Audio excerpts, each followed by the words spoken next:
Welcome to Guardians of the Data. I'm your host, Ward Balzerzak.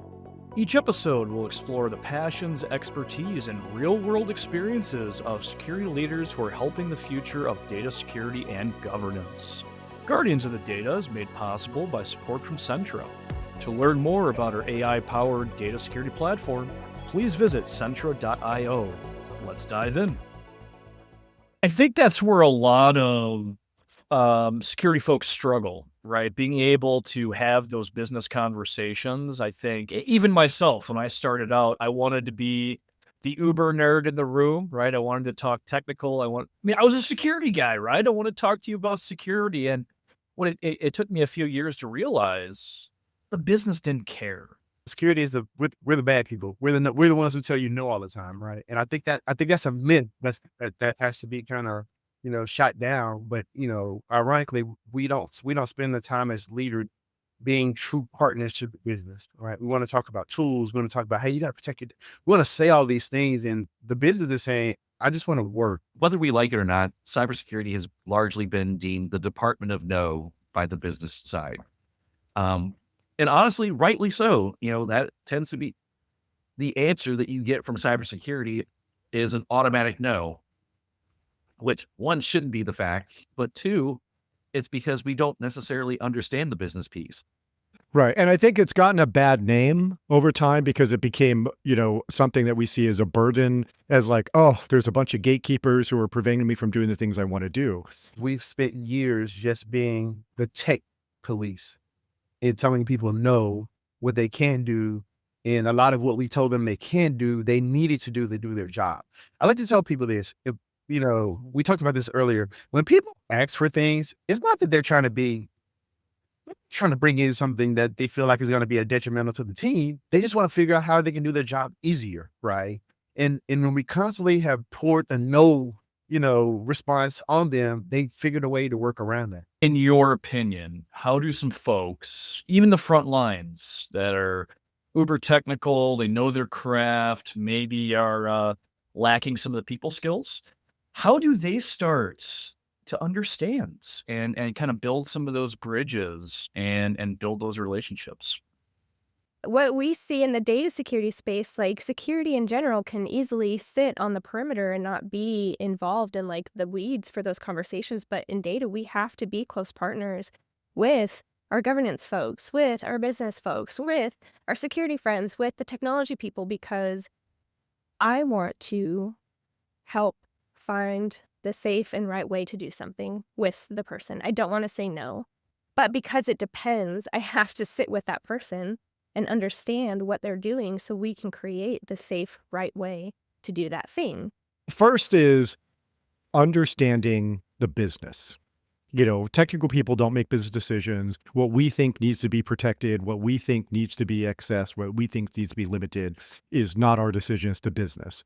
And so a business impact assessment or some kind of risk assessment for you or externally done to be able to say, okay, these are the important aspects of the business. Just have a conversation as a real person with that person across the table, whether it be a leader, frontline worker, whatever. Doesn't matter who they are. Just have a conversation. So you get in the room, you're having a conversation.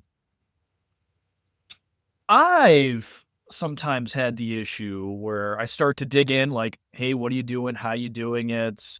I start to get to the point where they just don't know, right? That business individual I'm talking to is like, oh yeah, we use this application, but man, oh man, I don't have a clue what data is being pulled in or where it's being pulled in from. How do you navigate those conversations? Well, that's where I come in. That's where we come in as technologists, because if we're true and pure technologists, we understand foundations. We understand how data moves. We understand data flow. We understand APIs. We understand that, right? They don't. They understand the interface. They understand, hey, I just type in this information and this is what comes up. We know that back-end jargon. And I think that's what that becomes our superpower. Well, I think the biggest thing is that as cybersecurity professionals, we're really, really good at technology. We understand the tools, we understand the data flows, we understand the CVEs and the KEVs and all the bits and bytes, but ultimately we really suck at business. And that's where we fall flat, because unless you can talk business risk, not cyber risk, business risk, and you can talk real dollars and cents to the business, you're going to fail every single time. You're going to be in a board meeting, they're going to glass over and they're going to go, okay, Josh, go in your corner and do your cyber thing. So my analogy is more about counsel. And so we're like general counsel in that we just provide the guidance of they're trying to reduce the likelihood of being sued, and we're trying to reduce the likelihood of being hacked or being out of compliance with something. And so we provide the guidance of here's the insight, here's our interpretation, here's what we think is the likelihood, here's what we think is the impact, but you tell me the real impact. And then you get to make the decision. And I've been on many panels as you have over the years where someone's like, well, but obviously you need to decide, like, if you're going to take local admin rights away, that's your decision. I'm like, no, it's a business decision and technical people don't make business decisions. I will tell them, I strongly suggest that we reduce this and here's the reasons why. And it's my job to articulate to the business to say, I don't think this is appropriate. And they say, yes, I agree with you because I think that could impact our business in a negative way that I do not accept. And I'm like, great. And you can either accept, mitigate, or transfer risk. I just tell you what they are. You've been in the industry now over 20 years. How would you recommend folks try to solve for that problem? Kind of stay agile, stay quick, and stay at pace with the business. One is be a student of the business, right? Understand your business very well. And when I say being a student of the business, it's in all aspects of it, right? How are you structured? How do you operate? What is a long-term business strategy?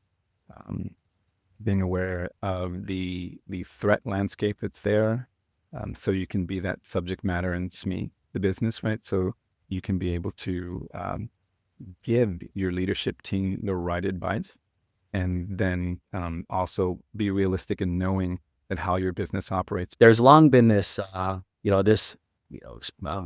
guess, cliche that security leaders, the business folks don't understand, what we do.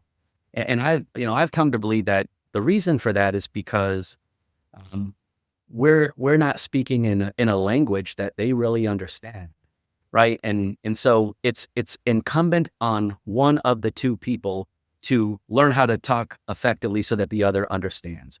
Now, we can take a hard stance and say, business leaders, you need to understand technology so that what I say, it resonates with you.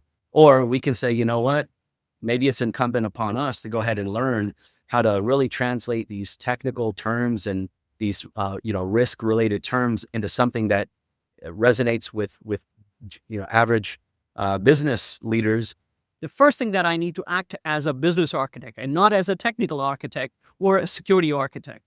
Threat modeling from a technology standpoint, okay, whether you're using Stride as a threat, model framework, or whether you're using, you want to understand that how any threat or anomalous activities can move forward. So you'll probably use MITRE ATT&CK. But you need to tell the business that what is the risk out there. So you model the entire application in such a way that you tell the business, this is a business risk. People didn't understand our message. And so my goal every time, and where I've had to learn to get better, is to be able to explain very technical things in a layman's terms, right? Because I'm not trying to make my leadership team cyber expert, and I don't even think they want to be. I just have to be able to explain to them in a layman's term why what I want to do, or why do I need to get them, what's important and how it's important to the business. And so I had to learn to be able to take this technical jargon, take this security language that kind of sounds like Cleon to some people, and to get them to understand that message so they can work with me, support me, and fund the program. And so the people skills is the most important thing. That's what you should need first and foremost. Where you're in the room, where you're in the table, when you're having these business level discussions, when they're talking about, mergers and acquisition, they're talking about sales and operations, they're talking about marketing and, human resources, they're talking about all these things. When it's your time to talk technology, don't talk about security. Talk about what they're talking about and how you can protect and enhance the business. You got to have a collaborative, conversation around these things in order to get what you want to get done. It just goes back to old business principles. When are we going to sit around the table and have a business conversation? Not a security one, right? Not a technology one, a business conversation that I'm smart enough technology wise to integrate security into that conversation. In your opinion, how do some folks, even the front lines that are uber technical, they know their craft, maybe are lacking some of the people skills, how do they start to understand and kind of build some of those bridges and build those relationships? The very first thing is you need to go talk to your peers. You need to build those relationships with the folks in your organizations that the decisions that you make are going to impact. It is always going to come back to understanding that I'm a business partner. So in having a conversation with the leader of a business, I'm listening for problems, right? I'm listening for opportunities that I can say, I bet I can solve this pain point. I think you asked me, the first question you asked me was like, hey, what is the struggle that everybody's having with data security? Typically everybody asks, hey, what's keeping you up at night, right? And so I literally so when I get sold to by a vendor, that's what everybody asks. Hey, what keeps you up at night? And then whenever I tell them, they're framing their, responses around that. I've kind of taken that same concept into business. And so now when I'm having a one-to-one meeting with HR, I'm listening to, man, we're struggling. We got so many manual processes. And I'm like, ooh, AI can help with all of that. Automation can help with all of that. I'm not saying this, I'm just thinking about it, right? Okay, well, can I somebody that can give me, or can I have one of my teammates sit down with one of your team and just kind of give us a 1 hour meeting where we talk about, hey, here's what we do day to day, right? Where I start with is, what would a bad day look like? It was like, not what keeps you up at night, because that's a trite thing, but it's like, what would be a bad day for you? It was like, it would be a bad day if I couldn't process this claim. I'm like, great. Now, what do you need to do to process that claim? And then we'll define, you don't need to know, but we'll define like what systems they are, where that data is located, what the kind of thing is. It was like, you got to talk to them in their language, because they get the deer in the headlights, because you're asking them somewhat a technical question. It's like, what data is important? They're like, data? What do you mean by data? It's like, what business process, what action, what goal do you have to achieve to conduct the business that you are responsible for in the organization? And what would be a bad day for you? And that's how I always start. And then we can kind of go back, because then they start overthinking it. It's like, well, I'm not the technical person. I've seriously done this with like sports teams and talking to, like the coaches, and the coach is like, well, I'm not the IT person. Why am I like even talking to you? Justin over here is the guy in charge of IT. It's like, it's okay, coach. I'm just going to ask you some questions, and just, you got to speak their language is the short answer. The most important thing is to make sure that every decision we make is business aligned. In this new day and age, we talk about the CISO, being a business leader. And, I couldn't agree more. Like, to be effective and to be more effective, we have to have the trust and the collaboration with all of the leaders of our business. So we don't make those types of reprioritization decisions in a vacuum. Understanding the responsibilities related to the data is now everyone's responsibility. So you gotta bring up, collection and collaboration of understanding that every single individual who deals with the IT systems have to understand how to handle that particular data. It really is sitting down and understanding, where are you right now? Let me meet you where you are right now. What's the immediate thing you need to do to be okay? And then let's also do something really cool so you're resilient. When culture is into the framework of the business, then you don't have to worry as much about securing the business anymore, because you're going to have advocates out there who are speaking on your behalf as it relates to security. And I've actually seen this happen in everywhere that I've gone. And that's just because I take the time to build those relationships.